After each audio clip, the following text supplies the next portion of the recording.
Naziru Ahmadu dan Abdu mai gidan waka, Abdullahi ABK ni nake ta gaishe ka. Na tsara waka ta da salo irin naka, ni na fi so in dai waka ta irin naka. Na sako sako mai kyau saboda al'umma, domin idan sun ji ta kawai su amfana.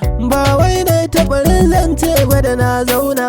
Magaida mai girma Naziru Ahmadu dan Abdu mai gidan waka, baban Islama sarki na 'yan waka, mai sita guda 4 a cikin 'yan waka. To ina misali dan Amado cikin waka, ka san yayi fice kafin ya zauna yinta, kuma sai ya tantance mai kyau da mara kyau. Mara kyau din ai illa ce. Mu je batu na matsayin ko dai kun manta ne?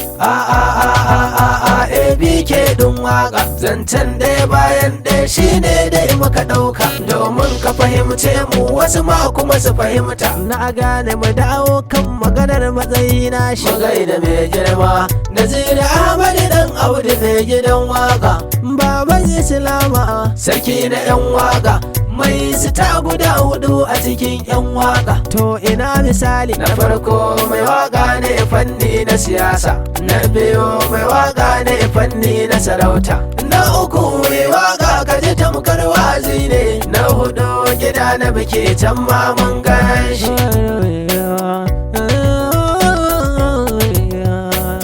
Magaida mai girma Naziru Ahmadu dan Abdu mai gidana.